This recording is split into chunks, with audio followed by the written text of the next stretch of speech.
soir, j'ai beaucoup intérêt à montrer une technique qui s'appelle gazpacho. Le gazpacho, c'est plus qu'une recette, c'est une technique.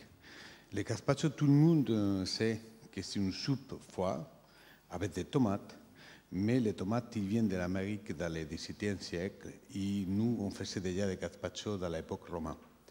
Et peut-être le gazpacho plus connu, c'est un gazpacho qui s'appelle ail blanc, ajo blanco, qui vient de la ville de Malaga. Et on va faire une aller-retour assez très vite pour vous montrer la technique que vous pouvez l'appliquer après à votre choix. Donc, c'est un gazpacho avec des amandes, d'ail, des mie de pain, huile d'olive et vinaigre. Voilà, c'est simplement la technique qui m'intéresse que vous connaissez. Donc, on a la mie de pain. S'il est 2 jours, c'est mieux encore. On va mettre une gousse d'ail écrasée, un peu de l'eau. On remarquerait que c'est de l'eau d'au jeu. Hein. Maintenant, il faut le préciser ici, on est des puristes. Et on a déjà la poudre d'amande. On peut dire que c'est un gazpacho de placard. Vous savez toujours, presque tout le monde à la maison, tous les ingrédients. Alors jusque-là, c'est assez insolite parce que pensez à mettre du pain de mie, de la poudre d'amande, de l'ail, il faut déjà avoir de l'imagination. Et de l'eau, en plus. Donc, on va commencer à mixer. Alors là, tant que le mixeur fait du bruit, le blender, je vais expliquer. Il y a beaucoup de gens, ils achètent ce genre de choses, qui achètent des blenders et qui disent, moi, de toute façon, ça ne mixe pas, je l'ai ramené. Quand ça mixe comme ça, il faut que ce soit liquide. C'est-à-dire que s'il n'y a pas le liquide qui descend sur l'hélice, ça ne mixe pas. À côté, on a un cutter. Là, c'est un blender et le blender, c'est toujours pour les liquides. Voilà, donc de l'eau. On pourrait mettre du lait. Alberto, est-ce qu'on pourrait mettre du lait?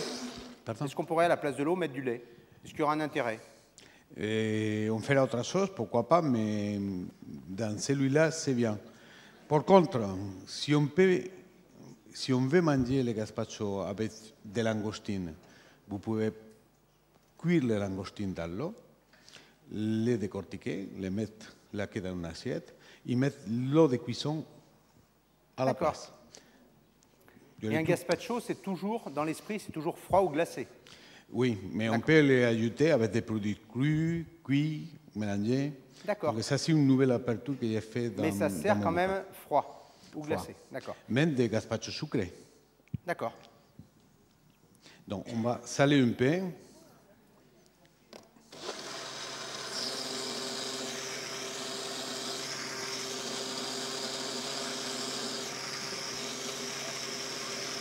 On va mettre un peu de vinaigre.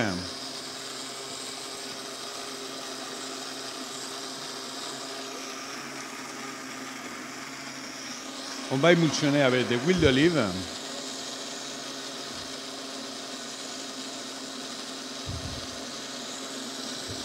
En général, non, ne paniquez pas. En général, c'est toujours un demi-litre d'eau pour 1 litre d'huile d'olive. Voilà. C'est-à-dire qu'en fait, il va jusqu'au haut du blender. Il manque un thé. Voilà. Et c'est prêt.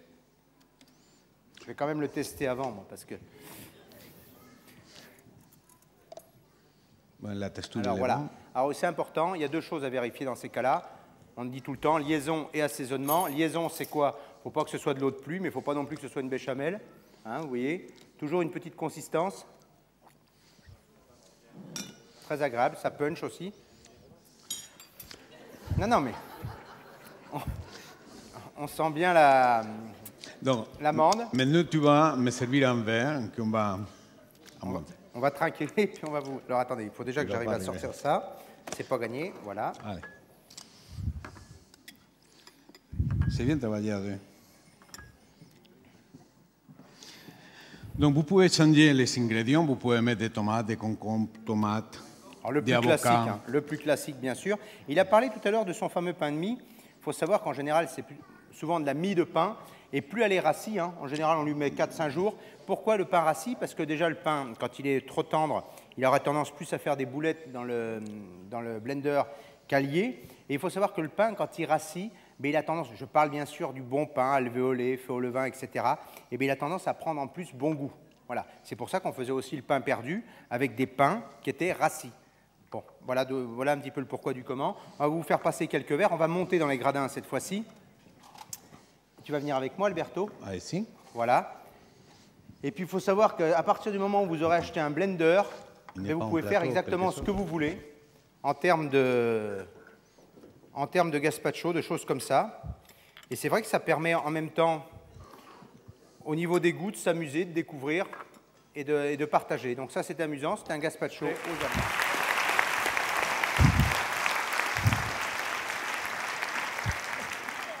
Merci. Merci beaucoup, mais Donc, vous avez dit, c'est même pas 5 minutes. Fais-le, il y a tout pour réussir. Merci beaucoup. Moi, je débarrasse les assiettes, il manque une assiette, s'il vous plaît.